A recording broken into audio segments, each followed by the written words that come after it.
Hi, it's Wednesday, June the 14th, and I continue to read and wonder my way through Mark's Gospel.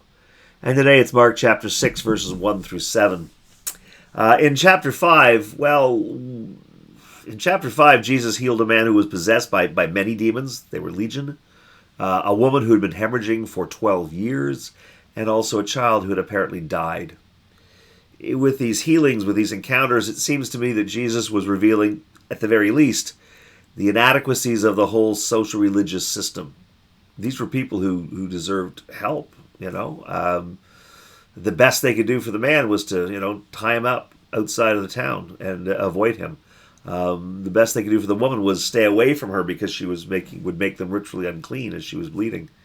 The little girl, well, they came to mourn her because she had died. As far as they knew, they were mourning her. But when Jesus said she was only asleep, they laughed at him, sort of suggesting that their mourning wasn't very sincere.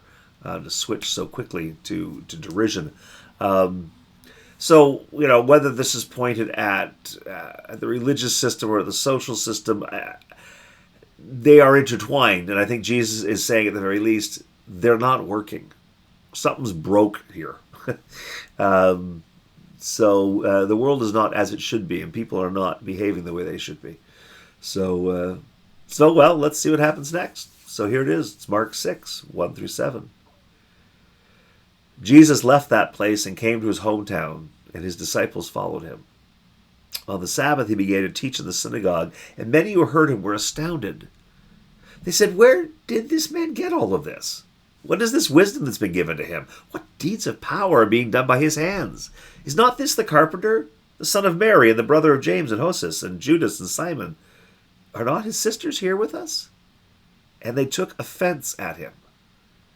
Then Jesus said to them, "Prophets are not without honor except in their hometown, and among their own kin, and in their own house." And he could do no deed of power there, except that he laid his hands on a few sick people and cured them. And he was amazed at their unbelief. Then he went about among the villages, teaching. So, what are we to make of that? It feels familiar. It rings true in a way.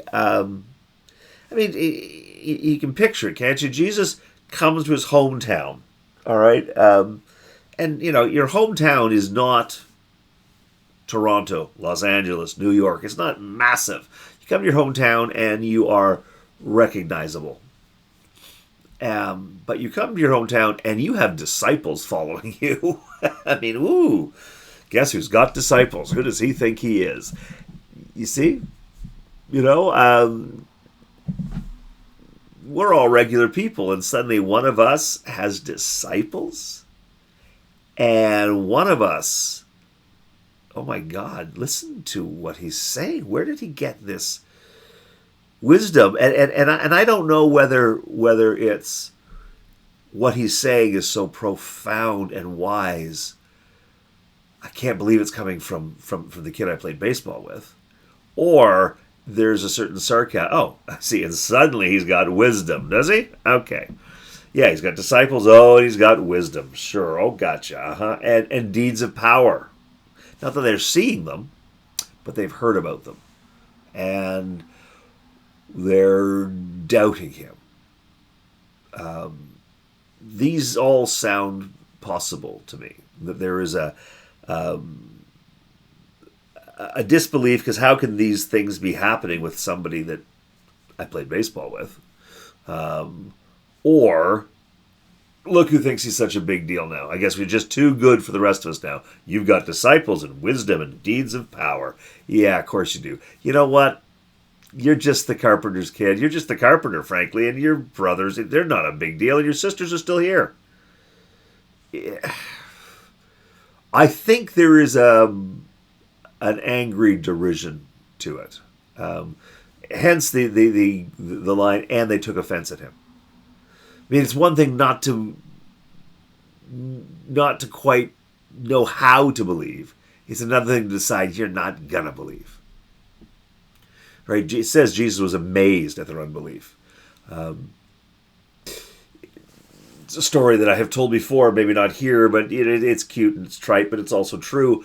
I was fairly new in ministry, and I was at a new church, hadn't been there for very long, and had a lovely Sunday, and somebody came up to me afterwards, the usual, Reverend, that was lovely, thank you very much. And I don't mock that. It's really nice to affirm preachers and ministers, that kind of stuff. But we don't take it too seriously, because we'd get swollen heads, and then we'd also have to take the really nasty criticism too seriously too, and it would devastate us. Anyway, sorry, you didn't need to know all that. They said, really lovely sermon, Pastor, or really, Reverend. I really enjoyed the whole service. Thanks very much. But there was this couple sitting in front of me who just kept yappering all the way through your sermon, going, "Oh, it's not like that. That's not true. He's making that up." And as they said this, I realized where they were sitting, and I realized who was sitting in front of them. My parents. My parents were sitting in front of them and saying to each other as I preached, "That's not right. He's making that up. That's not the way that happened." Because I often will have stories of my life, like I'm doing right now. And in fact, there came a time when my father wanted to join my church. And I didn't recommend it. And neither did my mom. Because I don't know how to be a minister to my parents. I am their son. So they know me a certain way.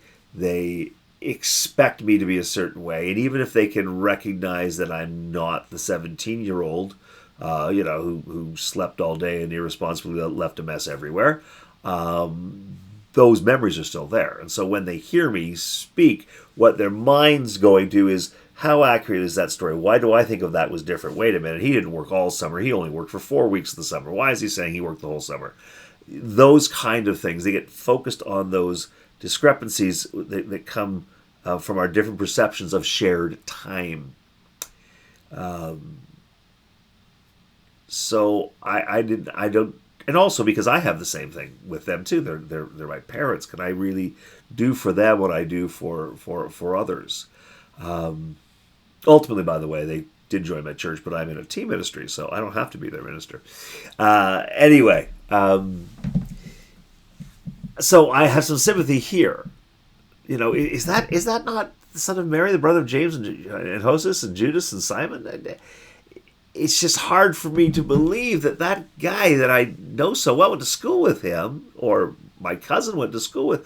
Hard to believe that he's a son of God, they're saying. It is a step too far for some people. They just can't make that jump. So I get that piece. But as I say, here it says they took offense at him. And also they refer to him as the son of Mary. Notice nowhere in this is Joseph mentioned. And usually, in a Jewish context, you would identify a man by his father, right? Jesus would be Jesus, or Yeshua bar Joseph, son of Joseph. Now, I know that that we talk about, but Joseph really isn't the father. God is Jesus' father. Yes, absolutely, with you 100% on that. That's our perspective. Of course, these people only know that he is the brother of James and Joseph and Judas and Simon, and he has sisters there. They don't know about the Christology. They don't know Jesus as the Son of God at this point. But the fact that they don't mention Joseph, basically, is not this the carpenter, the son of Mary, and the brother of James, is saying, well, he's that bastard kid who lived down the street. They don't mention his father. So there is a certain sense of derision. Now, was there a scandal?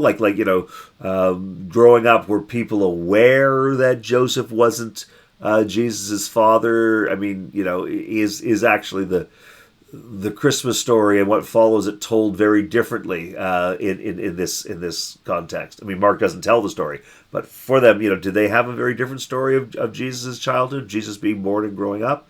So not so much the angels and the wise men and all of that is, or would they not keep it quiet when I read Matthew's gospel? Joseph decides not to make a big deal of it, not to divorce Mary, but to take her as his wife and basically keep it quiet. So these folks may not know the Christmas story at all, but for some reason they are not including Joseph in the identity of Jesus. That is, that's a slight. And I don't know what it means exactly. But they don't like Jesus. That's just why I think it's more of, oh yeah, look who thinks he's such a big deal, as opposed to, I can't believe that the guy I went to school with is the Son of God. What does that have to do with anything? Well, I don't know. I think of myself, I just related myself, related to myself in a story there, but me sort of being Jesus. I can't believe, that our son's a minister. But I can also relate to the crowd. And a couple of things happen.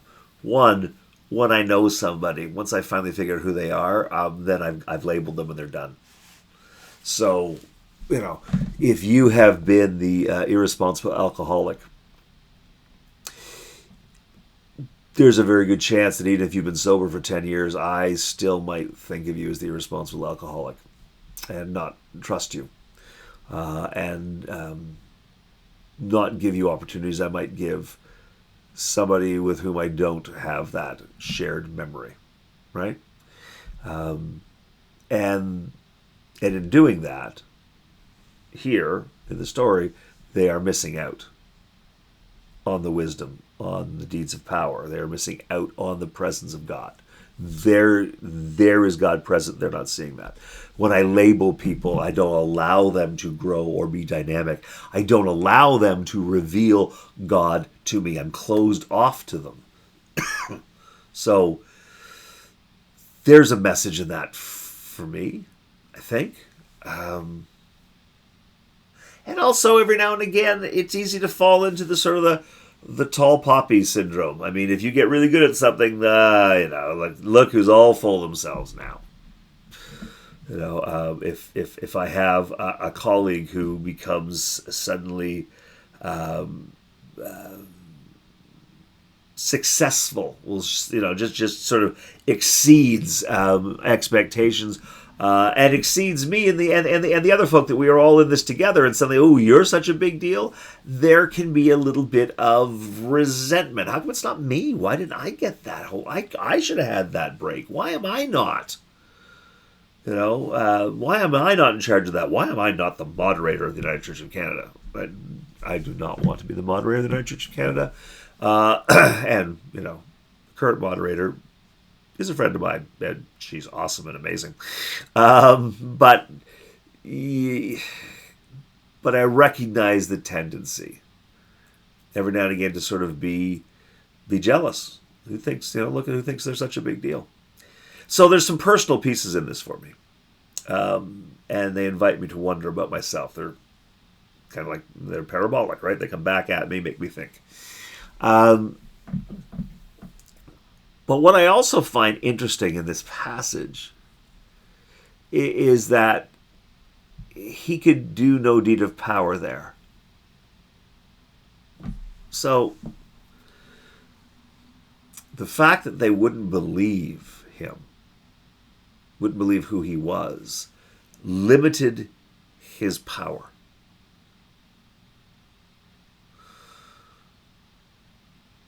If you remember with the little girl in yesterday's reading, the crowd, when they laughed at Jesus, Jesus left them behind and went to the little girl's room with her parents and Peter, James, and John, as I recall.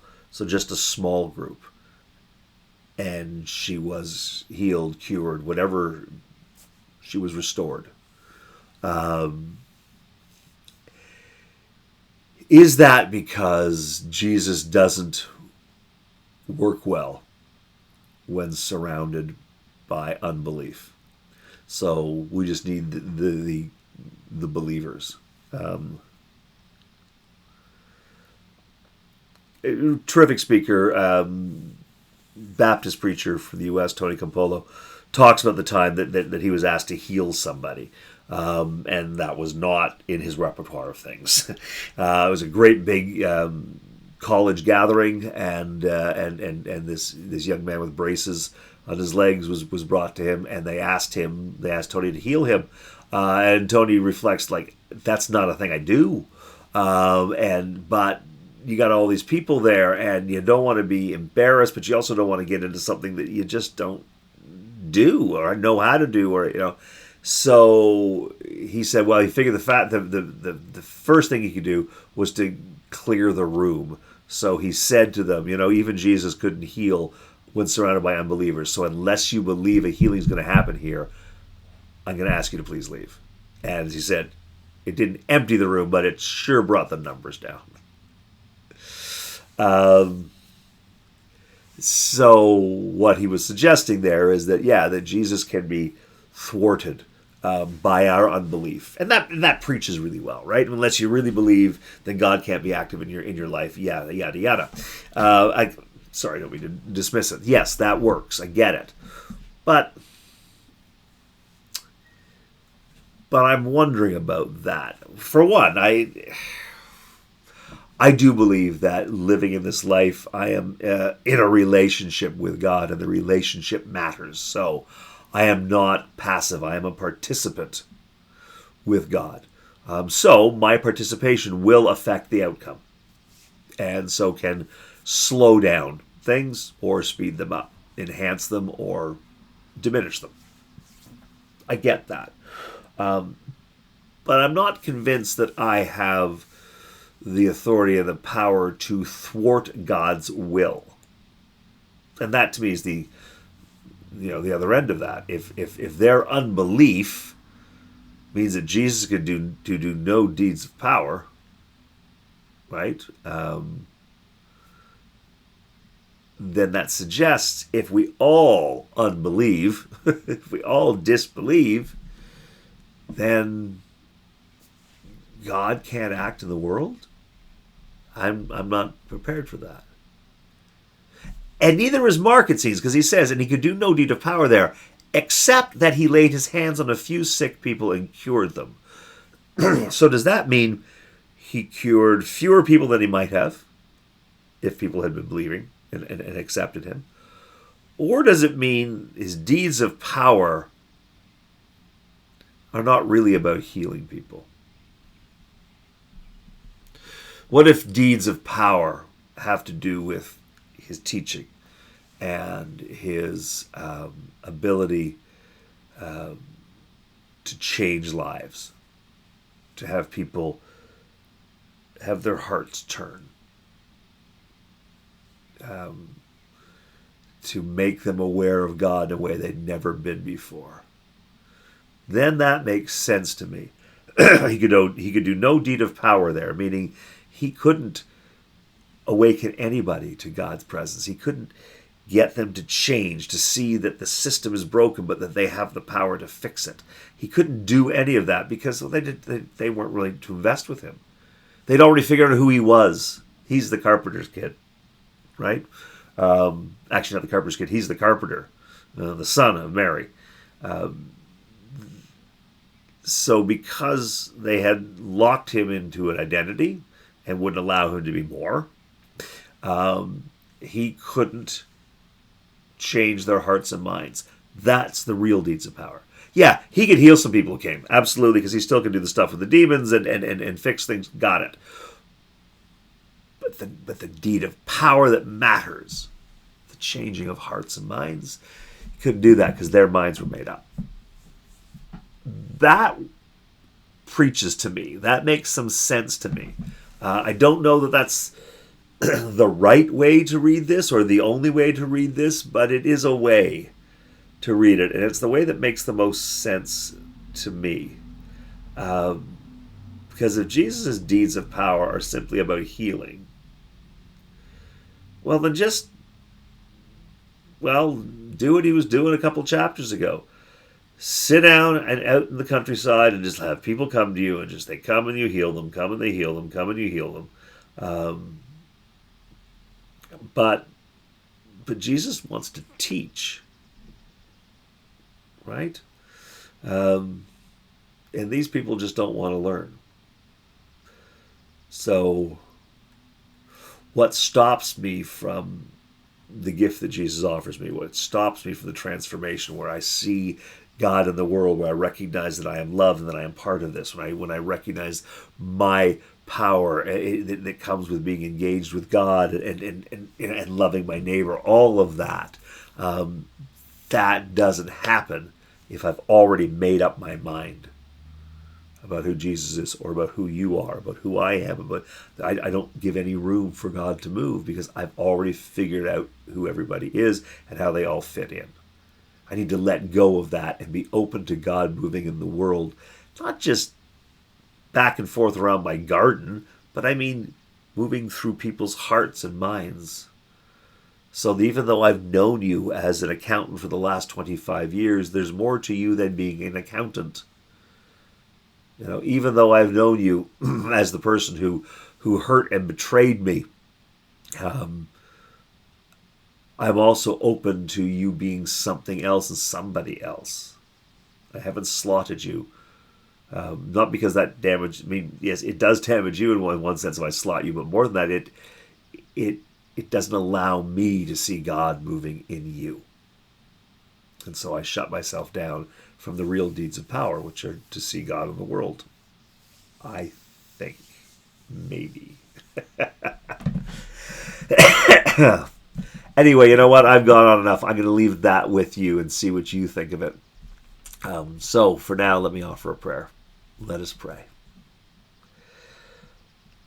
Loving God, we thank you for your presence in our midst as we wonder, as we open our hearts.